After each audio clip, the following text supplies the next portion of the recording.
Welcome back, everybody. Thursday night in Phoenix, the Lakers lost their third straight, 113-110 to a shorthanded Suns team.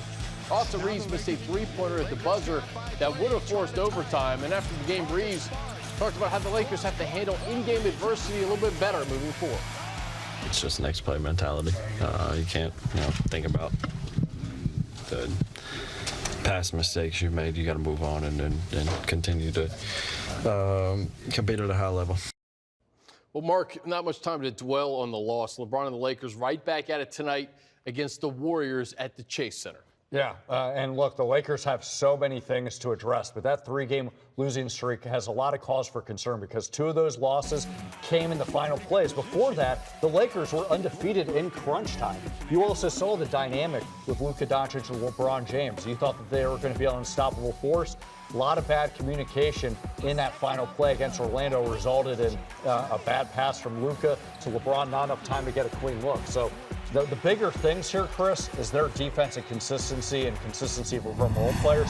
You would have thought that having Luka, LeBron, and Austin on the floor at least would have been enough for them to produce offensively. You just saw LeBron on the screen. A birthday shout out to Luka. Turns 27 today. This is going to be the sixth time he'll be playing on his birthday. And, listen, some uneven play from Luka these days. Yeah, and this isn't something that we've been used to seeing because usually he is the guy that makes these tough shots, but lately it's just been dribble, shoot, turnovers, getting frustrated with the referees. I expect that Luka Doncic will bounce back, but here's the problem, Chris. Even when Luka's playing at his best, the Lakers still haven't always proven to be successful because of those defensive flaws I mentioned.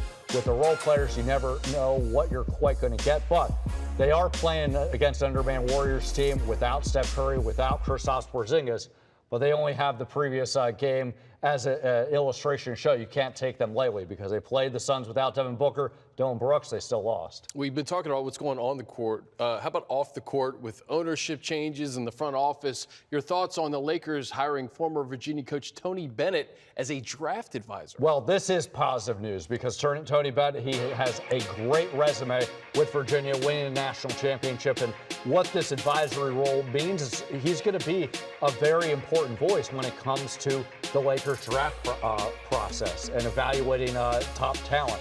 We also have to keep in mind that before the front office changes were made, Jesse and Joey Buss were part of that process with evaluating potential rookies and signings, and they had a pretty good track record. But obviously, Tony Bennett is one of the elite college basketball coaches, so it's only going to help. I think you're starting to feel the imprints of the new ownership and Rob Pelinka being open to some of these advisory roles, and Tony Bennett certainly fills a huge need there. Yeah, and Lon Rosen made it clear to reporters that Rob Pelinka is still part of basketball operations, overseeing that as the lead guy, but clearly they want to bolster their front office staff with more scouting support, more analytic minds.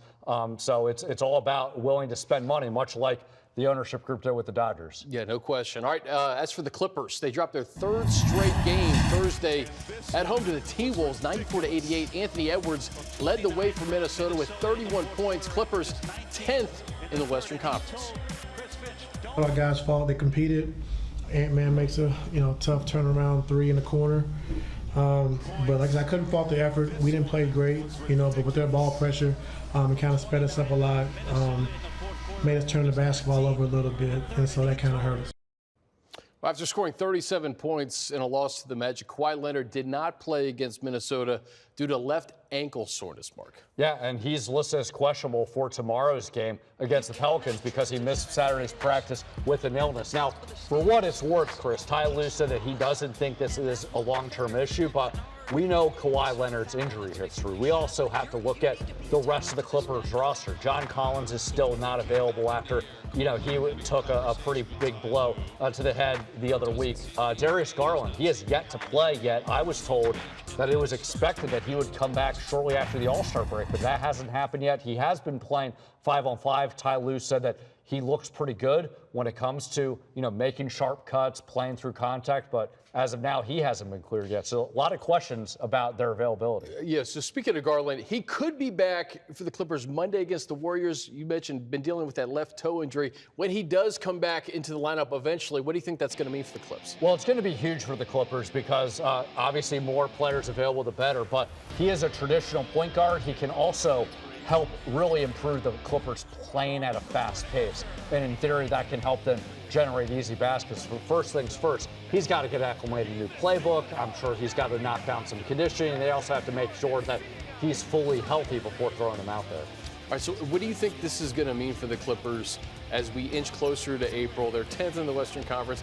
I feel like they don't believe that they're contenders right now, but if you're in the play-in, you got a shot. Yeah, and Ty Lue mentioned that mathematically speaking, it's probably unrealistic for them to make the playoffs as a 6th seed. So now the goal is about get that 7th or 8th seed, because then at that point, all you need is one game to secure a playoff spot. But Ty Lue, he made it clear this idea that they're not contenders. He thinks all you need to do is make the playoffs, and he has a lot of confidence both of himself and the players to be able to pull off an upset. But that's easier said than done, because you're looking at either the Thunder or the Spurs, and those two teams that were pretty low this season. If you have Kawhi, you have a shot, albeit it could be a long shot if you're playing teams like the Thunder. Well, look, Kawhi Leonard has been playing his best basketball this season. When on the floor, he's one of the best players in the NBA. But it all goes back to what we're talking about, availability and injuries. And right now, he has a left ankle injury. They say that it's not serious, but we have to wait and see how long it takes before he actually can come back again.